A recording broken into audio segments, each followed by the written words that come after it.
Alright, welcome back to Sawdust and Sap. I've been getting the videos posted of actually cutting this lumber. It's been, I don't know, it's been a long time getting these videos on, but I've been working a lot on the inside of this. It's getting cold now, so this is where the wood stove is for the house.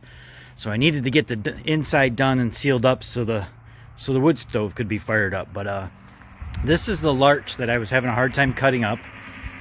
But it actually turned out pretty nice. So for board and batten, this is the south side of the house, so I wanted some lumber that would hold up well. This would be the walking over towards the west side of the house. This is the garage that we actually moved, and this is an addition that we put on right inside here. I don't know if you noticed those firewood totes up to the wood lot, but we have 99 of those totes we're able to come up with. And there's a lot of traffic right now. We're in the middle of nowhere. We have one neighbor kind of across the road, but it's off to the side. But we really don't have anybody around us, but sometimes the road noise is bad. But anyways, so the firewood totes, we got like 99 of them, and we've used like 10 of them probably for other things. So there's 85 to 90 of them that we fill with firewood, but we heat 3 buildings. We heat my mother-in-law's house, our house, and then my kids' shop, all with firewood with these totes. So it makes it easy. The skid steer moves it, the tractor moves them, whatever, and you don't have to restack and stack firewood. So with this being the west side, this is all the weather side of the house / this is the garage, and basically that's going to be the mudroom, back room inside. That's where our Carhartts and all our clothes are. So just wanted to do a quick walk around of we're getting things put back together. I still got a little more gravel to fill in along the bottom. The wind is still blowing underneath there a little bit. We don't have the concrete done inside the garage. That's going to wait till next year to make sure everything's settled good. But I'm not the professional metal worker by any means, so things are not perfect. So if you're an actual carpenter, sorry, but this works for us. And this side here, I'm about almost 12 feet to my ceiling, and I'm going to insulate, and this will be a heated garage for the truck that gets parked here eventually. I have an old Ford bucket truck that will not fit in an 8-foot door. So if I'm going to use my bucket truck to do my 12-foot ceilings, I got to take this wall back apart yet anyway. So I had a 8 by 10 foot spot ready for an 8 by 10 garage door, and I actually am going to put a 12-foot door on this. So basically this whole front wall's got to come back apart anyways and be fixed. So I think I'll open it all up so I can do the ceiling first. I'll insulate and do the ceiling with the bucket truck while I have the opportunity. But I don't know, we tore up the bottom of the post a little bit as we moved it. I'm sure if you watched my videos from the beginning, you saw us moving this garage. So originally I'm going to post this, when I go to insulate it, I'll put more framing in here, because this was going to be an open space I was going to have a lean-to out here where this garage was first. So it was a 2-car garage. One was under the lean-to. That was going to be an open space. And this was going to be where the main vehicle sat, I guess. But now that we've moved it here, I cut those. I think those are 2 by 10s.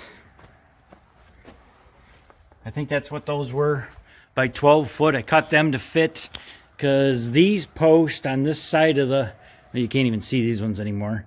The garage, they just weren't perfectly plumb square. So I got the outside nice, got things shimmed the way it should be, so it's level on the outside, which is on the inside of the garage, or the back room. and I needed 2x10 to get it all straightened out, so the inside wall, so I'll have, what is it, R38 insulation I put up for this wall is it's going to be more than I need for that, because eventually, like I say, this will be heated, but not this year. So let's let me go over here. This would be like our normal entrance way to our back room. We got the concrete done here. This is board and batten from the hemlock trees that we actually took down on our property and did. So it actually turns out pretty nice. And then eventually there will be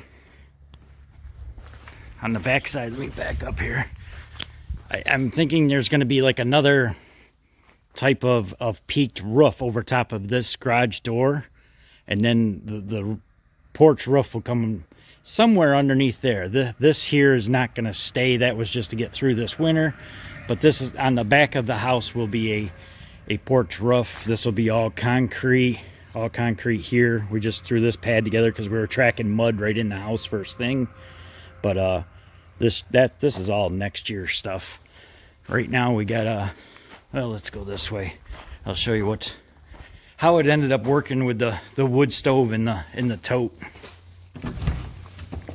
So things are still a mess in here. Drywall is going to be done hopefully this weekend so we can paint. This is some of my original lumber, which is not very good, but it's going to be, my plan was to like double plank it anyways. So I put up one layer so I could put the insulation, got the insulation in there, got it layered, basically got it sealed in. So the wood stove is in. It's all getting there.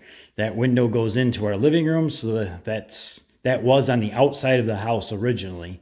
So now once I get everything, all the dust and everything done in here, it'll be, we'll take that window out, and actually the heat will go right into our living room nice then. But this is the main thing right here, is where we were on the outside. The skid steer sets the firewood right there, and it's easy to put right in the wood stove. We don't have to move firewood by hand into the tractor bucket or into the side-by-side or anything anymore. And these totes, we've got them just parked out in the field for the summer, so they do get bugs, mice. We haven't found any snakes or anything like that in them, but we have found mouse nests. So I wasn't really excited about just putting that in my house. So that's why I decided to, as you can see, that's, I just built that door, and it's open to the outside. This wall's insulated towards the wood stove. The wall with the door is insulated, but it's not insulated. So the firewood tote will actually stay cold. If we bring a tote in the middle of winter that has mice in it, they're not going to wake up and come in the house, because it's all going to stay cold until you're ready to grab the piece of wood to throw right in the fire. But it's, under cover here at the house and ready to go. So, but just wanted to do a quick video and show this is going to be a nice big back room, and eventually it'll be all done and usable. But right now we've got heat, and we just keep plugging away.